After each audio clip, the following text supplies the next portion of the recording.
here in this parasha, it says many, many scary, scary things.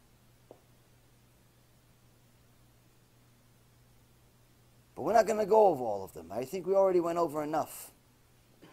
The point I'm trying to make is that there's no way to minimize the scariness, the horror that's written in this week's parasha. No way.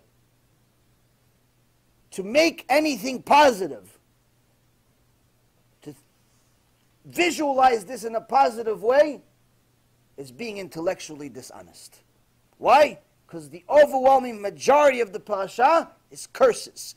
Overwhelming majority of the parasha is Hashem saying, you don't do it, I will punish you. Why? That's the deal. Everyone that goes to work knows if you work hard, you get paid. You don't work hard, you get fired. You run a business, you know you need to have employees. You delegate to them. Why? They need to do things for you. You can't do everything yourself. But in order for them to work for you, they must have rules. If they follow the rules, they get a promotion. They follow the rules, they keep their job. They don't follow the rules, they get fired. You get married, you need to have rules. You do this, she does this. She does this, you do this. If she does something that's against the marriage, you're not going to stay. If you do something against the marriage, she's not going to stay. Marriage must have rules. Childbearing must have rules. School must have rules. Traffic has rules. You don't want to follow the traffic rules, it doesn't matter whether you want to or not. You don't follow it, you get fined. You can go to jail. Whether you like the government or not is irrelevant. You still have to pay taxes. There are rules for making money. There are rules for how to spend your money. You can't just buy whatever you want.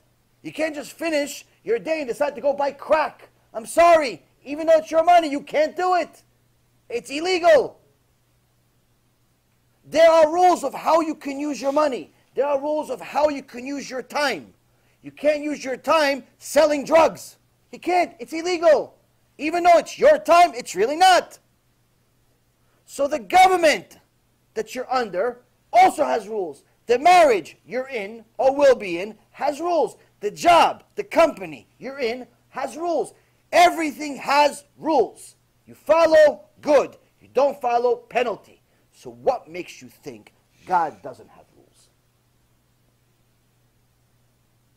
Who told you God doesn't have rules? Why does everyone else have rules except the King of all kings? The only one that should have rules is the King of all kings. Yet he's the only one no one wants to listen to. What makes you think he doesn't have rules?